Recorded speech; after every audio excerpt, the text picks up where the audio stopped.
welcome to On Tour with Sport 24. I'm Emma Saunders and this is your guide to the world's most iconic sporting cities. Each episode we'll be heading to a different part of the world to give you an inside view into what makes it a sporting city. So we're going to be finding out what the locals recommend to get a real flavour of its sports and culture, and what you should experience when you come to visit. It's what Sport 24 is all about, a sports channel that connects onboard passengers to those unmissable live sporting moments.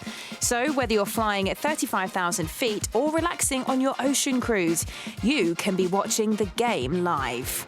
Sounds like the only way to travel, so buckle up and sit back. You're listening to On Tour with Sport 24.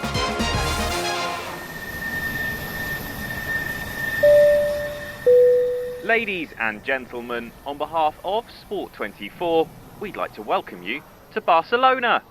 Now, for this episode, we're in the Catalan capital, Barcelona. And as always, for all your sporting city travelling hints and tips, I'm joined by our TikToker extraordinaire, Rob Adcock. Now, Rob, art, architecture, sunshine, a lot of great sport. I think Barcelona, it's not going to be a hard sell, is it, this one? Out of all of them that we've done, this is up there, isn't it? It's got everything. It's got beautiful architecture, like you say, the food, the tapas. Just think about that. Stop what you're doing, as long as you're not driving. Just think about what it'd be like to really dive in to some tapas now. Unbelievable food, not far from the beach. It's got everything you could ever want, but most importantly, dead easy to get to in my book. My taste buds are tingling already at the thought of tapas. But you mentioned there, I'm guessing with the way that you skate across the continent most weekends, travelling around Europe, you frequented Barcelona a few times, have you? We've been a couple of times. I was going to start this podcast saying every time I've ever been, it's always been amazing weather. But I remember when I went to see the Champions League there a couple of years ago, it absolutely bucketed it down. Other than that, it is an amazing place. Now, we'll have plenty more from our trusty TikToker Rob on the way. There was only one man, really, we could call up as our second guest for this episode. He is Barcelona born and bred, world-renowned journalist, pundit and raconteur, Mr. Guillem Balague. Guillem, how are you? Raconteur, Emma. First time I've been called that, but I love it. Surely it's going to be not. my business card now. You eat, sleep, breathe Barcelona, so tell us about it and why do you love your city so much? It's a city that you can walk. I find that important. That it's not a massive city, even though obviously it hosts about almost 2 million people. It's a city that has got your eyes at the forefront of anybody that visits. We want to impress you, not just with the service. Obviously, Spain generally is a service country with our restaurants, terraces, bars, etc. But whatever you look, there is something. There's a bit of history. We mix things very well, history and modern. And I think he has developed, and I'm sure we'll talk about this, he has developed in a wonderful way. Emma, I know this isn't exactly professional, but I cannot tell you how buzzing I am to have Guillem on this podcast. He's an absolute broadcasting legend. So, if I don't talk for the next however long this podcast is, it's just because I'm in awe of Guillem Balague and I can't believe I'm on a podcast with him. Get worried when they call you legend. Okay. Let's get into the end. It's not something I'm ever going to have to worry about, Guillem, so don't you worry about that. Well, Guillem, as an introduction to Rob, with this being your first episode with us on Sport 24, he's got a reputation as saving money and being a bit thrifty. So I'm sure it was music to Rob's ears and actually many of our listeners for you to say that it's a city that you can pretty much walk around. You know, in a day you can cover so much ground, can't you? So from a sporting perspective, what can you pack in if you've only got perhaps a couple of days in Barcelona? Obviously, try to get a ticket for the Camp Nou to see Barcelona, or at the moment, Montjuic. This is an interesting one, Montjuic. The Barcelona, of course, are rebuilding the Camp Nou, and meanwhile, they're playing in Montjuic. Montjuic is a part of Barcelona that it's up a hill. That's where the Olympic Games took place as well, where the Olympic Stadium is. And it doesn't feel part of Barcelona. It's very weird. You got the theatre district there. You got one of the best places for running, because you cannot build there. It's a lovely, lovely mountain with also the biggest art museum that is in the city. You can sail from the harbour. There are different ways of doing so. And if you are an expert in it, you can have your own, whatever they call, because I'm not an expert on it, but like little boats for you, or that with the sails, and you can put that in as well. And if running is also what you like, you can go parallel to the sea from side to side, from west to east, and enjoy the sea on one side and the city on the other.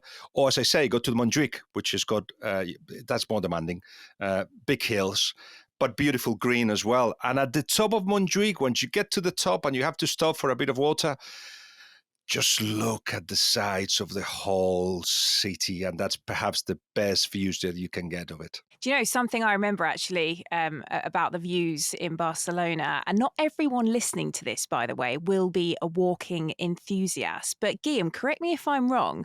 Are there escalators leading up to Park Güell on one of the hillsides? Because I have to say, after a day of traipsing around Barcelona, as beautiful as it was, my legs were aching. So when I saw those escalators moving, I thought, brilliant, it can take me to the top and I will not break a sweat. They weren't made for you. You're supposed to walk, but there are escalators. They were welcomed, though, I can tell you that.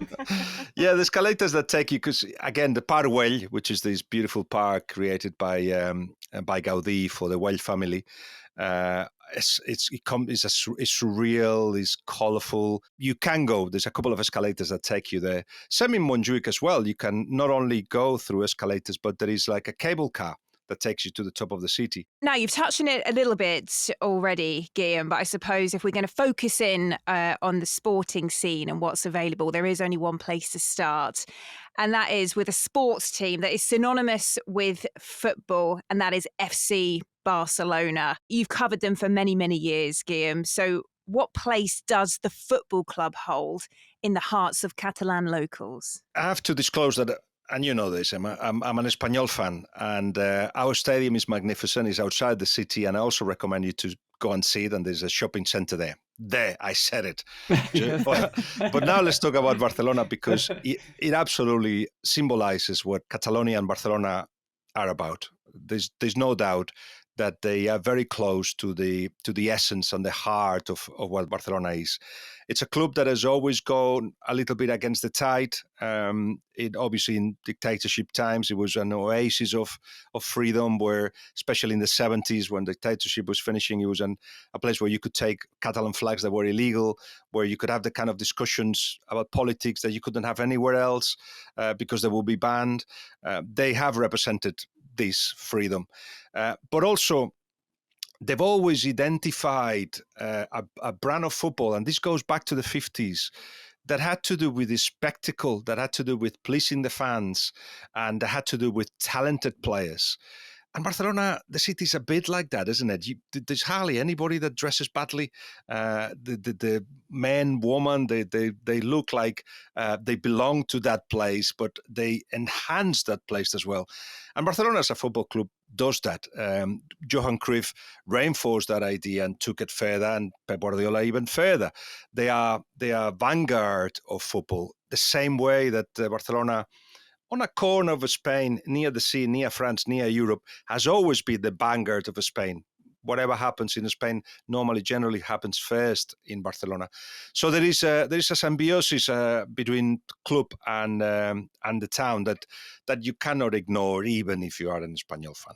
Yeah, obviously we could do a podcast just entirely dedicated to FC Barcelona, but you've been in and around the club like MSS for such a long time. Can you give us a story about one of the many massive names that you might not have told before? Give us an exclusive on the podcast, Guillem. We talk about Football Club Barcelona as a legendary club, and we think that they've always won. You know, they must have 20 European Cups the way they behave, or the look, or because of their history. And it was surprising that when Patrick Kluivert, who of course you all remember, came to Barcelona, I asked him in an interview for Sky Sports, you know, why Barcelona? Well, the city. They always mention the city. The city is a wonderful place, and he always enjoyed Barcelona, and he lived just outside Barcelona, near the sea, and you could see him in the shopping district. You could see him walking around the Paseo de Gracia, where the big shops are, and you could see him going to the theatre and the nightclubs, especially the nightclubs. So that was Patrick Kluivert. And then I said, Patrick, what about the history of the club? Oh, yeah, fantastic history, and Johan Cruyff and Rinus Michel before and all that. I thought, I think he thinks that this is the biggest club in the world. So I says, how many European Cups have Barcelona won? And he went like, 4? No. 5? No, they'd only won it once. He couldn't believe it. But sometimes the legend of the club goes beyond perhaps their history. All that since Patrick Kluivert has been corrected. But yes, it's a club that has attracted the football world for so long, for all these things that we're talking about, all these things that the club represents. There's a whole roster of global superstars that have played for FC Barcelona over the years. Lionel Messi, Neymar, Samuel Eto'o. And you mentioned so many names there as well, Guillem. Specifically, though, what do you think does attract these players to the club? Because we've touched on it a little bit from a culture point of view, and of course the success of the football team, but particularly now. It's the shared, is the history, is the link to Pep Guardiola and Johan Cruyff, is the fact that this is not just any club. The reason why Barcelona and Real Madrid, but particularly Barcelona, still can compete with the Premier League, it's not money, definitely not. It's just that, Joan Laporta will sell, the chairman of Barcelona, will sell Barcelona in 30 seconds in the way that we're doing now. We'll say, listen, Barcelona, Camp Nou, Johan Cruyff, spectacle, do you want to come? And I think 90%, 95% of players in the world will love to be part of this club. It's very easy to sell. Don't you feel that, Emma? That there is, and Rob, basically it's just a club that just by the look of it, you want to be part of. Pep Guardiola, it's a man that you know really well. We see, as the normal person, we see an image of him and we kind of get an idea of what he's like as a manager. What's he like as a person? You have to say that, he's funny, he's intense, he can't talk much more than football, unlike many other managers. He's got an aura, he's got a discourse that is interesting, but he speaks very quickly and it's very difficult to follow him sometimes. But you want to be with him. You want to be in his presence because you're going to come out with something that will stay with you for a long, long time. And we are in the presence of genius. And now genius may be considered maybe a word that many people use far too easily. This is somebody that is breaking the mold. This is somebody that has got a vision of the future, of what the future should look like. This is a man that's taken football himself, just one person, into another dimension or two, when we actually thought that in football everything was invented. And that mentality of, no, the rules are that, but how about if we go in that way? That's very Barcelona. Very, very Barcelona. We've got, wherever you look, Gaudí architecture, Ferran Adrià in cuisine, Pep Guardiola and Johan Cruyff in football. These are people that says, okay, I see how it works, but how about if we go another direction? And to have the bravery of doing that, risking your career and obviously risking, as they've all suffered, they've been laughed at by people that were doing the same as them, but wanted to stay where everybody was. These people want to go in another place. And Barcelona is like that. You look at Barcelona and you see a city that yes, we've got the history. You go to the old town, that's medieval town, is really well looked after, lovely to walk around. But then the part that is called Le Chample, which is like squarey district, a little bit like New York. They're all squares, the horizontal and vertical lines, and one that crosses it, which is diagonal, that goes from one side to the other of the city. That part was also medieval, small streets with big buildings, dirty. And what we did was like, it may look nice, but 150 years ago, we're like, let's pull it all down and let's rebuild it. And something better has come out of it. That mentality is very Barcelona. Guillem, you've touched on it a little bit already, but Barcelona as a football institution, I suppose it has these deep roots, doesn't it, within people that are Catalonians, people that are from the city. And When you look at the sort of democratic side, I suppose, of the football club and the fact that it is owned by the club members, it's quite a unique setup, really, in that sense. And I suppose it only lends itself to what we're saying there, doesn't it? And how deep rooted it is in its people, in its local people. Yeah, it's a very good description of what Barcelona is, because you can vote who the chairman is. You can vote who's going to lead it. Then that gives the possibility of people in the streets having an influence on the club, and vice versa.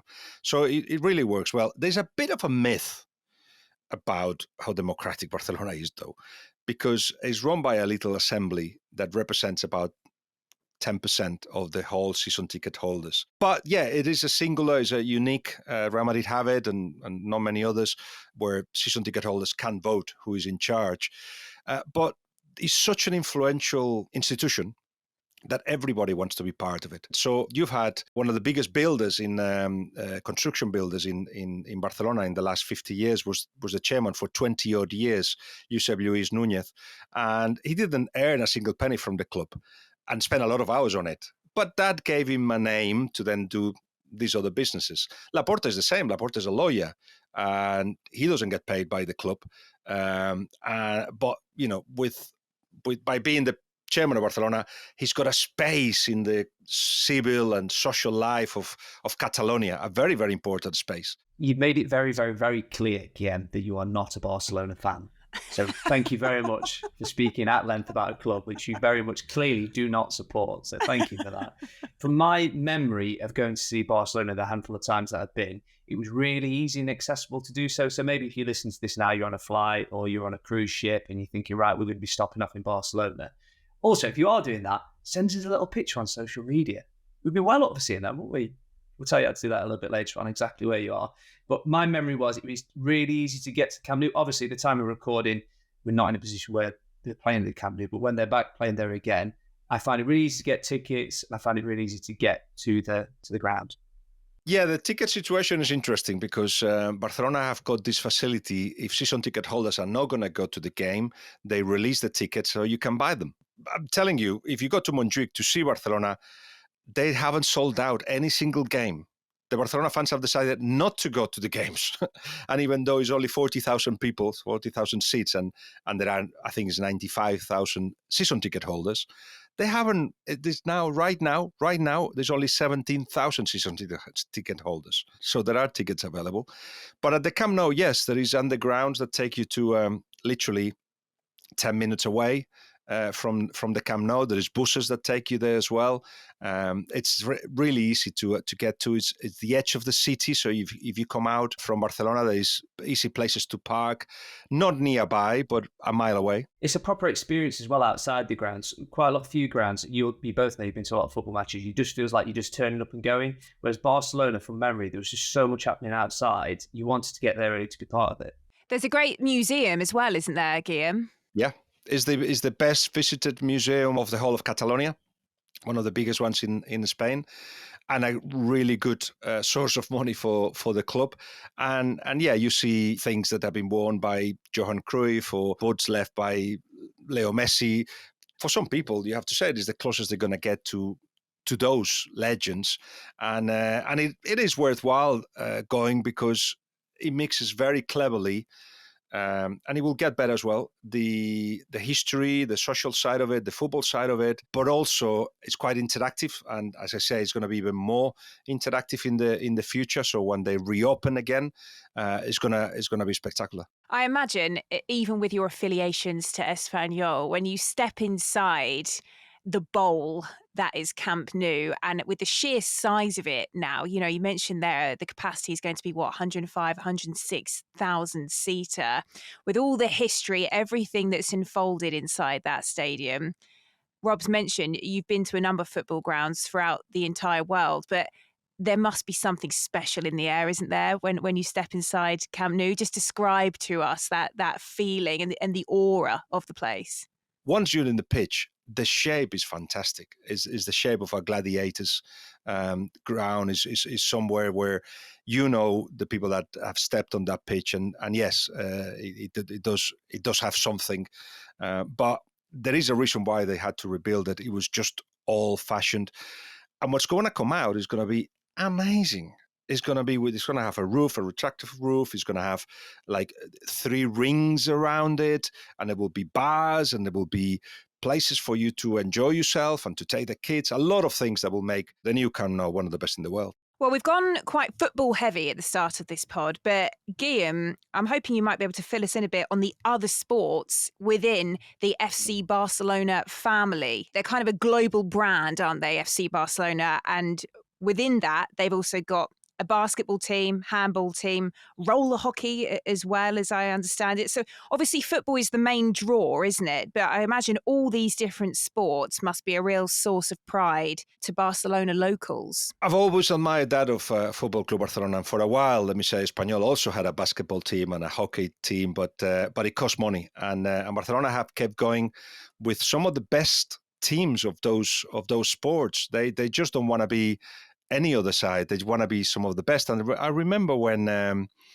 Barcelona had Maradona in the mid-80s, they also had the best player in basketball in the world, and the best, or in Europe anyway, and the best hockey player in the world. And so they attract a lot of talent for the reasons that we said before, and also because they're winning sides. They are in a different way to say Real Madrid, where winning is everything.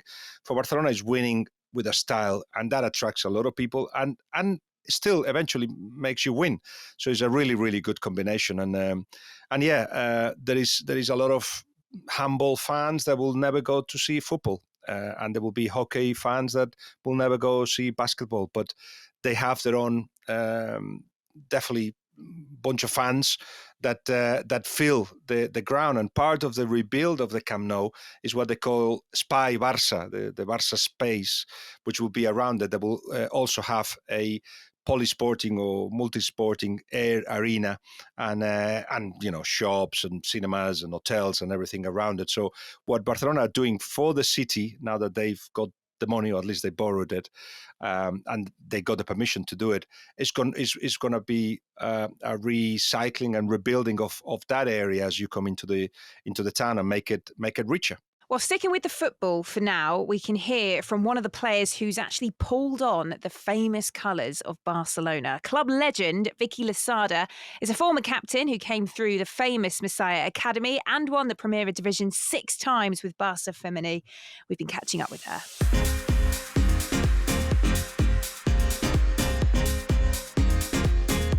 It's so good to have you on the podcast, Vicky. I've got to start by talking about Barcelona as a place.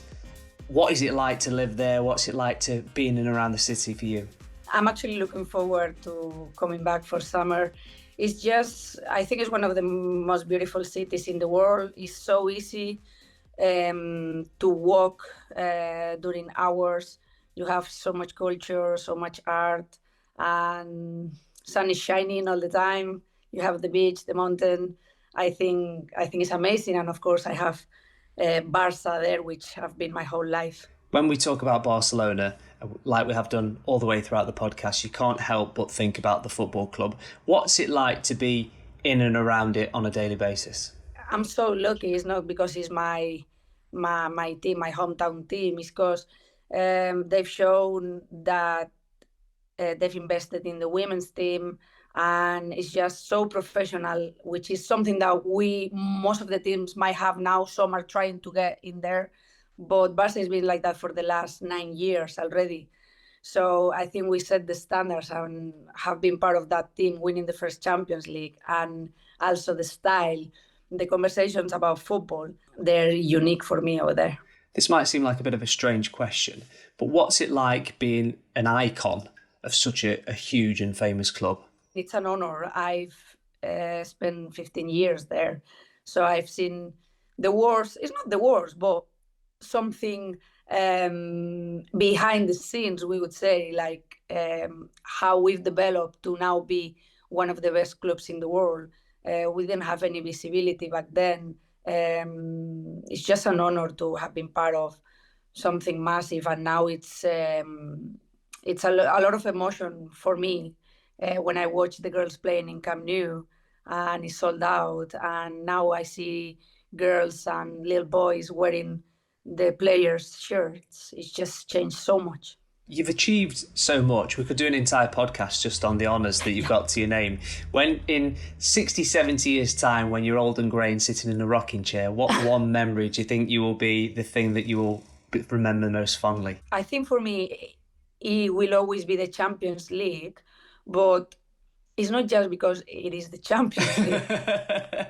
It's because it just sums up my whole career, everything I've done in football. I've worked with a lot of amazing players that had to stop playing because they needed to work because we weren't getting enough in our salaries. So I was young back then, so I was able to stick to football. But just winning the Champions League with people with friends and playing the way we played, it just reminds me everything I've done during 12 years at Barca and in the national team. So I think it's a trophy, but for me, it means my life at Barca with a lot of friends. I'm trying to get a real sense of Barcelona. I've been lucky enough to go a couple of times, but I can never put my finger on what makes it so different as a city to the rest of Spain. How would you sum it up? What makes it so different, do you think? I think it's my worry be diversity. I think you have, and also people and the actual place. I think it's also the location of Barcelona, having the sea also is culturally, it's very modernist, cosmopolitan, I would say also. And you travel 1 hour north or east, and it's still Catalan culture, but different food, different people. So I think it's very rich culturally and a lot of art. And also you have Barca, but I think you can do so many things, concerts, music, everything is actually like there's no time to get bored. Vicky, I know that you're a big listener to this podcast, and you will obviously know then that within minutes of talking about sport, food is always the next thing we talk about, usually in the same sentence. When you go back to Barcelona, when you are walking through that city, you arrive, you know exactly where you're going to go. Can you give us one bar, one restaurant that you think to yourself, do you know what, when I'm here, this is home, this is the best? I mean, for me, it's really important people who you share, which is like football. It's nice to share with people that takes care of you. And there's a small place, but the fact that it's small doesn't mean there's big people in it. That is in the Gothic area, near the Cathedral of Barcelona, which is called Bar La Plata. You have small tapas, typical Catalan, but the best thing is just going there and meeting Pepe. It's a mythical one. I think the way they treat you, and it's an area that is a pedestrian area, so everyone is outside. It's really cool vibe because the most important sometimes is the atmosphere. And also I have long chats about football with him. So it just makes me feel like home. I think in the end, you want to go somewhere that makes you feel like home. Okay, what we'll do is if you listen to this podcast and you go there, say Vicky sent you, and they'll look after you. They'll give you a good table. Is that right? 100%. Let's do that. Vicky, it's been a pleasure to speak to you. It's been a real honour. Thank you so much for coming on the podcast. Thank you so much. It was my pleasure. Well, great to hear from Vicky there. And she's someone that you know very well, Guillem. Vicky, as unlike you, we never meet in the studios. We met in the ITV studios a couple of times. But also we've spoken. I've just published a book called Captains, which are interviews with captains of Barcelona, Football Club Barcelona, male and female. And I interviewed her. She was a captain of Barcelona. And what I found interesting as we're talking about the city and the club and how it symbolizes things, I thought that when I spoke to Pep Guardiola or Messi or Xavi or Vicky Losada or Alexia Putellas or Anis Escribano about being a captain of Barcelona, that there will be a clear link between being a captain and representing a city and a way of being in life. And no, captains just worry about the team. Captains worry just about the changing room, about the players that have got problems, about representing well the coach. So it was interesting that Vicky was the first one to open my eyes on that. It's like, yeah, I understand that there's a politics and behind Barcelona, and Barcelona. Most people identify Barcelona with Catalan independentism, but the captains just want to worry about winning a game and yes, representing well the club, but was surprised that there was no politics side to being a captain.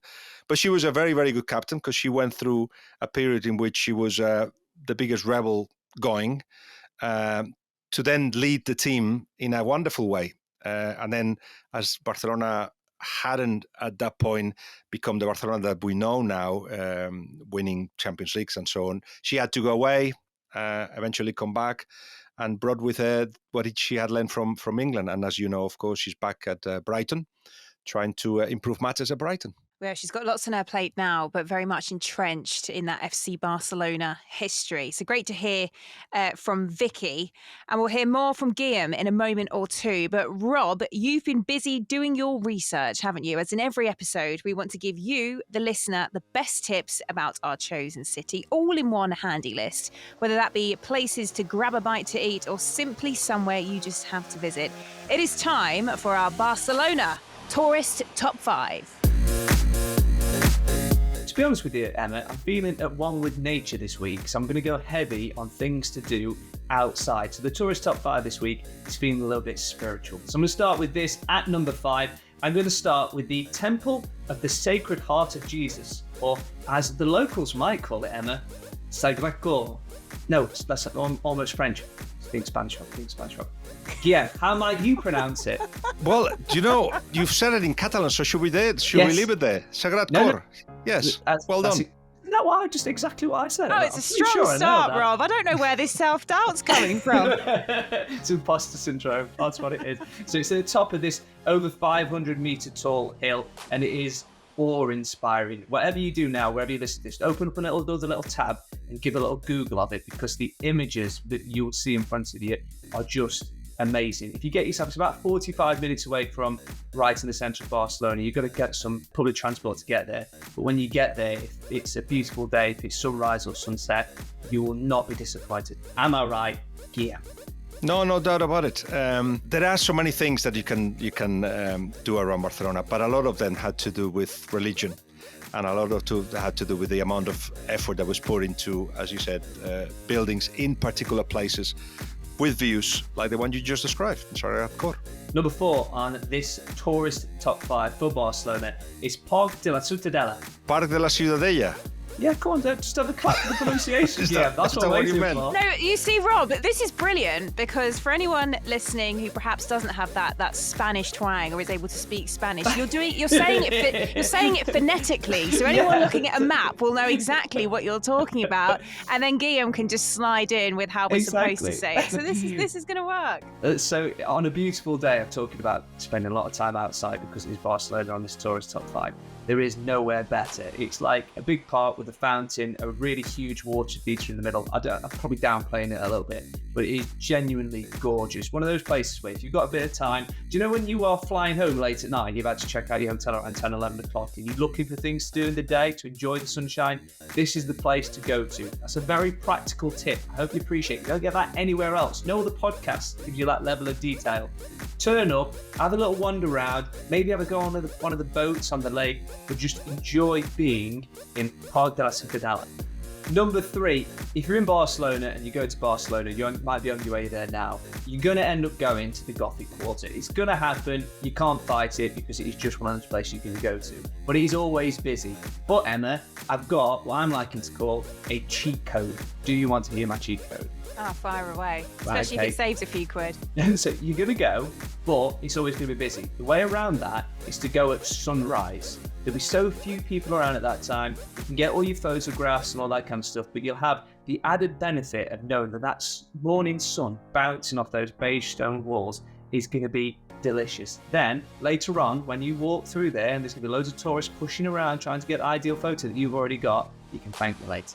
That's a good little thing to do, because generally in Spain, the shops in that part of Barcelona anyway, don't open until 10.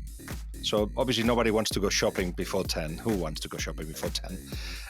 And it is an area with nightclubs, jazz clubs, hip-hop clubs, all kinds of clubs, which means that you finish about 4 or 5 in the morning.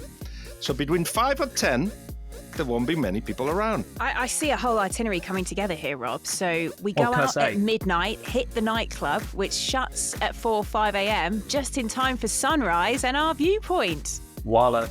what else you want. At number 2, anytime you see any of your friends putting pictures on Instagram going to Barcelona, everyone is going to be whacking up pictures of this place. It's Sagrada Familia. Perfect, Sagrada Familia. That's it! Yes. Got the boys! Yes. It's the largest unfinished Catholic church in the world, so it's a place that you've got to go and visit. But most people who don't listen to this podcast, who are ill-informed, not like you, will go up to the front and have a photograph and it'll be all fine. However, our tip is to get yourself over to the Circatella Rossellino, which is a hotel which is right opposite. It's got a really fancy little terrace and it's really high up. So you get the best photograph that will get everyone jealous when you put it up on your social media. Yeah, Sagrada Familia is an unbelievable building, and I know that people laugh at the fact that it's taken 100 years to build.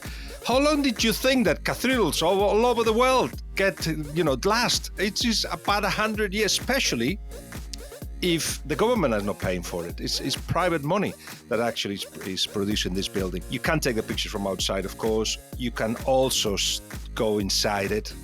If you can, late afternoon, as the sun is setting, because the crystal panels of colors are designed in a way to bring the sun in at that point and to make an amazing atmosphere inside. What an experience that is, and what a building that Gaudí gifted us with.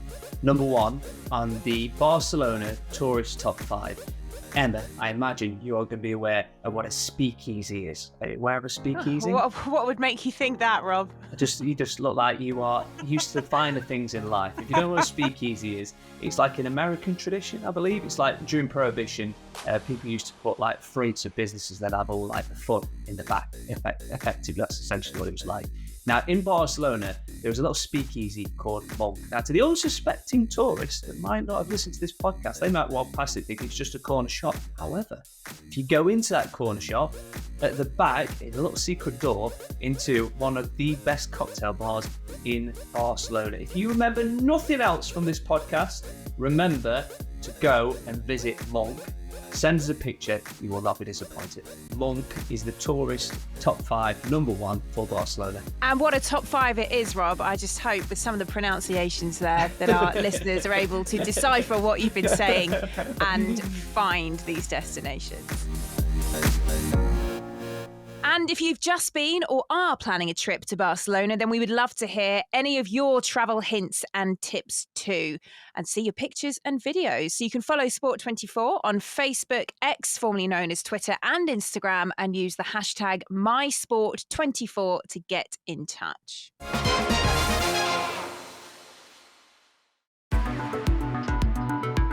Hello, On Tour with Sport24 listeners, Di Stewart here. If you're enjoying this podcast, then you should check out Why Golf Too.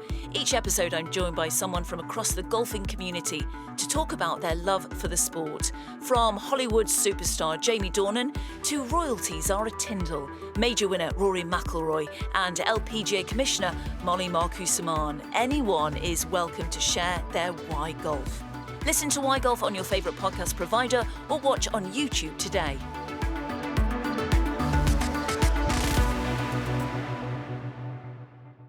Well, let's touch on some of the other sporting events Barcelona has to offer. And Guillem, you briefly mentioned the tennis. So this is the Barcelona Open on the ATP 500 Tour, and it's hosted at the oldest tennis club in Spain, which I imagine is quite a venue, isn't it? It is quite a venue. It's at the north of the city. Those that are from working class areas like myself hardly ever go there. But then once you actually explore it, it's got wonderful houses around it, wonderful big apartments, lovely restaurants. It's one of the richest parts of the city, and that is that place where the Open gets played is not just a tennis area in the heart of the city, really. It's also a place for VIPs to meet up. So you'll see there Pochettino or Pep Guardiola, who are neighbors, by the way. They don't live too far from the football players, and it's a place to be seen and to meet. It's got a lovely garden outside with a lot of green and trees, and it's a nice place to spend the day. Lovely food too. And tennis, as I said earlier, is one of our favorite sports. We all played at some point. There's always a tennis court somewhere. Lately, it's been replaced by paddle, which is a smaller version of that. And it is, for those that are fit, a really good way to get fit, but also it's a easy to play game, I feel. And tennis, it's from the era of Santana and Orantes, legendary tennis players from the 70s, 80s, then Sergi Bruguera, and then, of course, Arantxa Sánchez Vicario and the Sánchez Vicario family, and then to Rafa Nadal. It is something that we've created a lot of heroes from. Clay court mostly, but not just clay court. And clay court is where it gets played, the Barcelona Open. Yeah, as Guillem mentioned there, local favourites have won that tournament lots of times. So Rafa Nadal on 12 occasions, Carlos Alcaraz twice as well. So that usually happens in the last week of April, that being the Barcelona Open. What about the America's Cup, Guillem? It's coming to Barcelona, isn't it, from August to October 2024? It's a massive, massive thing. Wherever it goes, it changes the shape of the town. I think it was Valencia as well that hosted not so long ago, and for Barcelona, it was celebrated like a big win for the city that this happens. And even though it's a short period and yes, attracts a lot of attention, it forces you to actually be up to date with your facilities. So there's a lot of work around the marina that has to do not just with mooring the boats, but also restaurants, bars, and it will give a push to the city. Sometimes you need that excuse, like the Olympic Games it was for us in '92, or the Universal Exhibitions of 1889 and 1928.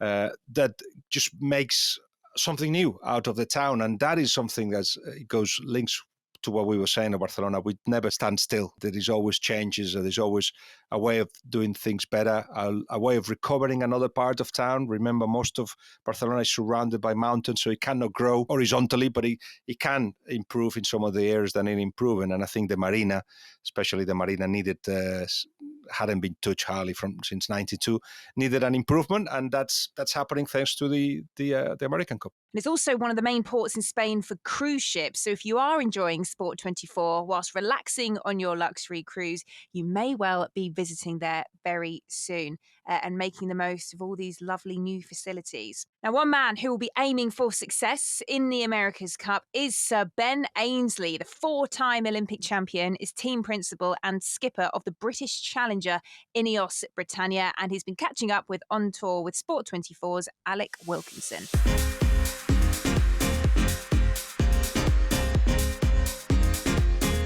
Ben, welcome to On Tour with Sport 24. Thanks for joining us. Let's just start with the Olympic port and the venue, because as the most successful Olympic sailor in history, 4 golds, silver medal, you're back at an Olympic venue. It's kind of come full circle. Well, thanks for having me on the show. Yeah, that's right. I mean, Barcelona, what an incredible city, a huge amount of culture, of course. And as you mentioned, the history of the Olympics in '92, I was just a youngster at the time, but I remember being captivated by some of the scenes.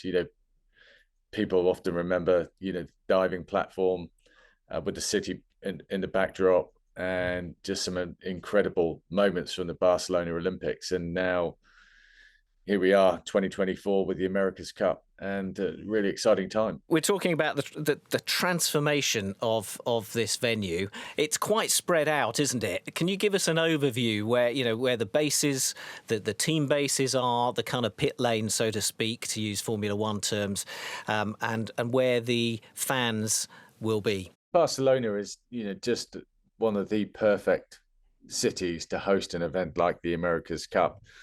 We have the main harbour, Port Vell, as it's known, which is where the bases are dotted around the inner harbour, if you like, and very close to the city centre, to Las Ramblas and the rest of the city centre. And those teams, the 16 bases, like I say, are dotted around the whole port. And this will be the epicentre of the America's Cup village, if you like, and expecting a huge number of spectators, of yachts coming to visit the harbour, being in the harbour, creating a wonderful atmosphere on shore. And then when we get out onto the race course, along the beachfront, very, very close to the shoreline. The spectators will be able to see these 75-foot racing yachts tearing around at speeds close to 100 kilometers an hour, literally you're 50 meters away. And that's going to be an incredible spectacle. Finally, we have the Youth and Women's America's Cup. First time we've ever had Women's America's Cup. And that's going to be hosted out of the Olympic port, which is where, of course, the sailing in the Olympics were hosted in 1992. And so you've got sort of two real centres shoreside for this America's Cup, and then just fantastic racecourse very close to the beachfront. And people who maybe are new to sailing, sports fans in general, probably don't quite realise just how sailing has transformed itself as a spectator sport, because you're involved in SailGP, and we've seen in past America's Cups as well just how close you can bring the racing to the shore and people can watch from a grandstand. Yeah, that's right. Sailing's really transformed in the last 10 years with the advent of foiling. As we say in the sport, it's all about the foil. And these boats, like I said, are ripping around at speeds, around 100 kilometers an hour. Even for a speedboat, that's going some pace. But for a sailing boat, those are phenomenal speeds. And the race course have got a lot shorter. So traditionally, we used to race for, 1.5, 2 hours, do one race a day. Now we do multiple races per day and they last for 20 minutes. And the course is that much shorter. It's that much closer to the shoreline, to the spectators. So, like I said, the sport's transformed massively. It's much more exciting. It's much more accessible. It's also easier to understand. So the technology that's gone into the television production, so that the course is imprinted on the screen. So for non-sailors, they can get a better understanding of where the boats are on the course, where they're going to be going next, and understanding the performance of the boat. So yeah, it's a real game changer for our sport, and it's a very, very exciting time to be within the sport and seeing how much it's developed and what the opportunities are in the future. Ben, such a successful sailor, such a successful Olympic career. You've now made numerous attempts at the America's Cup. This has been your big goal for a long time. Why? What is it about the America's Cup that has made you so passionate and wanting to pursue it for so much of your career now? Yeah, thanks for reminding me. We've had this is our third attempt with a British team, and yeah, we've got to get the job done. I mean, I was fortunate to be involved with the Oracle team in 2013. We had this amazing comeback to win the cup or retain the cup, beating the Kiwis in San Francisco. But starting a new team on the back of that, we've come a long way. We've learned a huge amount. We now have this really exciting partnership with Mercedes Formula One team, which is certainly taken a big step up on the performance and design side of the campaign. Like we discussed, we just launched our race boat yesterday, first day out sailing. A lot of performance to be derived from that. So we're certainly in the hunt. We know that taking on the infamous Kiwis in the America's Cup is a bit like taking on the All Blacks in rugby. It's a very, very tough challenge, but we're up for the fight and looking forward to it. Now, as well as being on the water with the team, you're obviously skipper and you run the team, which is a whole different kind of work, isn't it, from being out actually sailing. Moving a whole team to Barcelona, getting your boat to Barcelona from the UK. How much of an operation was that? Yeah, the America's Cup is really, it's a bit of a big test from start to finish, because you finish and somebody wins an America's Cup, they then decide what the rules are for the next event. Normally it's a 3 to 4 year timeline, but that can shift. In this instance, we are actually the challenger of record team, so we get to negotiate those rules with the New Zealanders who are obviously the defenders. And from that moment on, you're into strategizing, designing, building, sailing, like you say, moving equipment from the UK, where our technical base is and where the boat's manufactured, down here to Barcelona. We actually started off in Palma and Mallorca, and then we shifted across to Barcelona last year. So, like I say, the whole thing's one massive beat test.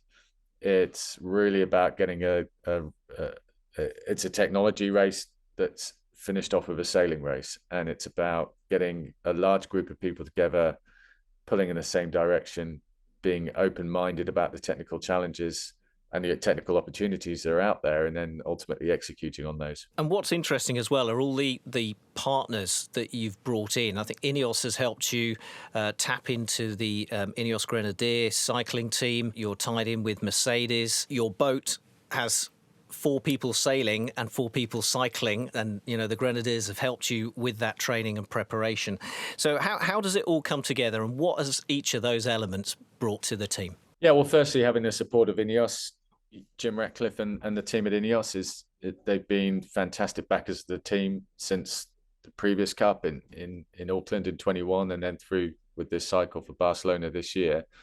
And like you say, with that comes a whole wealth of experience, not just in terms of the funding, but INEOS's success in their industry itself, but also branching out now into other sports, be that in cycling, in Formula One, in running, in rugby, and of course, most latterly in exciting their involvement with Manchester United Football Club. So that wealth of experience, particularly as you referenced in cycling, is a great opportunity for us to tap into the world's one of, if not most successful in recent times, professional cycling team, and really get an insight into how they perform at that level, the training, the technology that goes into that. And that has undoubtedly helped our cycler group within this organisation get ready to get on the boat and power it around the racecourse. And a lot of the telemetrics and the data and stats coming off the boat are processed by the team at Mercedes. How the details of that? And they have a base back in the UK? It's very much a partnership. So we're really one team. The partnership with Mercedes, we're based at Brackley. The technical organisation is being based at Brackley, which is their Formula One headquarters. But we're in a way separate from the Formula One team. Every person who's been brought across to work on our campaign are purely focused on that. And so, yes, we have learnt a huge amount from how Mercedes have approached Formula One and the success that they've had in Formula One, and then marrying really that experience, that capability to how we operate in an America's Cup world.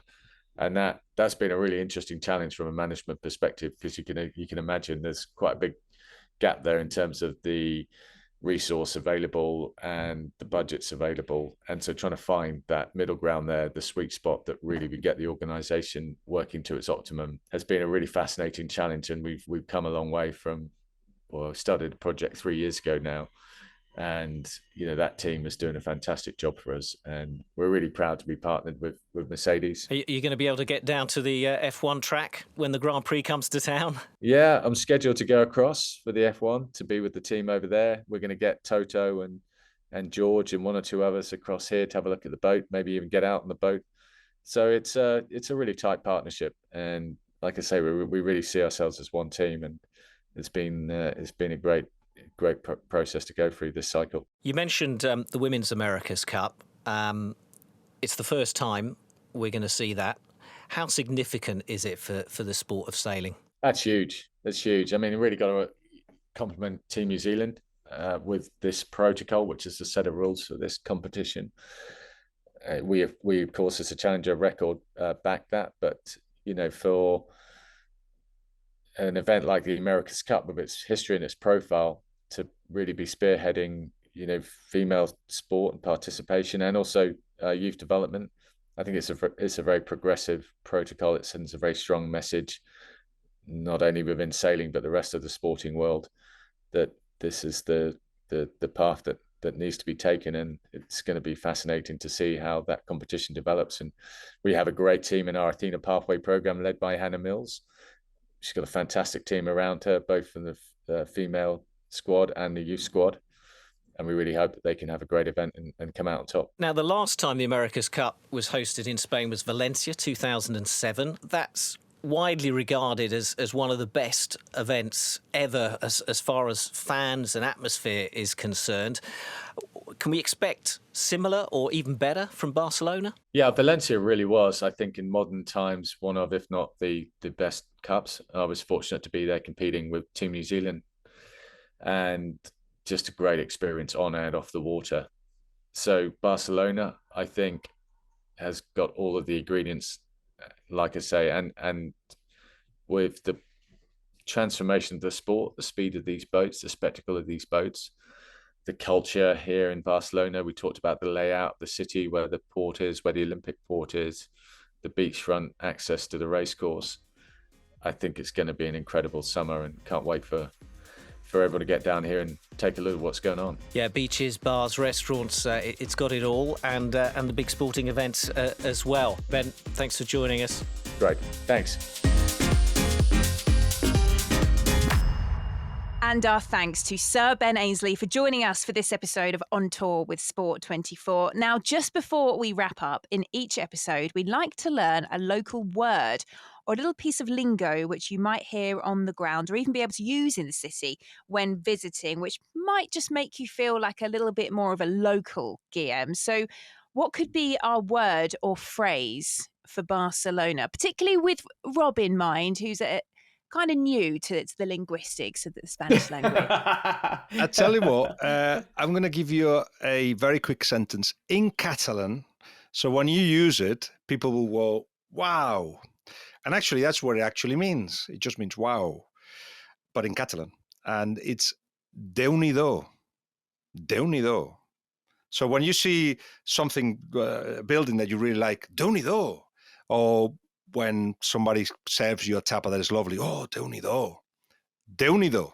Déu-n'hi-do. Also, like when I pronounce something fantastically, you might say, Déu-n'hi-do. There we go. You can change the tone. When you stumble out the nightclub at 4 a.m. and head to that sweet spot for sunrise, it would be a Déu-n'hi-do situation, possibly. There, that'll be Déu-n'hi-do.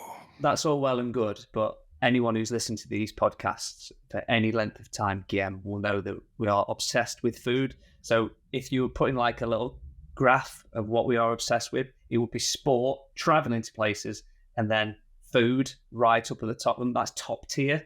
So this has all been great, but ultimately I'm here for your restaurant recommendation. Close to my heart, as in I love food and everything to do with it. And I would take you to Cerveceria Catalana, which is in Mallorca Street, not far from Rambla de Catalunya. It is the perfect place for quality tapas of all kinds, from fresh fish to cold meats.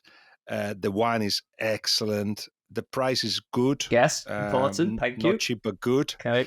And yeah, you'll have a wonderful time, because also you get a lot of the treatment is really special. The little tables, so you're close to others, end up talking to people around you. Some tourists, but some locals. And the street is Mallorca 236. Mallorca 236. You have to go there at some point. And once you've eaten the food, what do you say, Emma? Déu-n'hi-do. Lovely. Perfectly said. Yeah. Well, my tummy's rumbling after all of that. So we'll bring this episode to an end. And yeah, that's just about it from Barcelona. So if you're travelling soon, do check out Sport24's live sports schedule at sport24live.com to make sure that you won't miss any of the biggest sporting events live, in the air or at sea. Sport24 really does have it all. So it just leaves me to say a huge thank you to all of our guests, to Guillem Balague for brilliantly guiding us around the city. I have to say, I think at everything you've mentioned, I've been going Déu-n'hi-do. It's all been fantastic, Guillem. So thank you very much for your time. And as always, thank you to my trusty TikToking travel companion, Rob Adcock. I've genuinely loved this. Guillem, can you come on every episode, even if you've never been to the place? You've got no link to it whatsoever. I could help you with Liverpool. I could help you with Manchester. I could help you with Madrid. I could help you with Biggleswade. So if any of those... There we go. We'll put a pin in Biggleswade. That'll be our next destination. In the meantime, please make sure you subscribe to the podcast to hear about other sporting cities, potentially such as Biggleswade, but certainly Las Vegas, Paris and New York. We'll be back soon exploring other destinations around the globe. But from me, Emma Saunders, and the On Tour with Sport 24 gang, it is goodbye. And until next time, safe travels.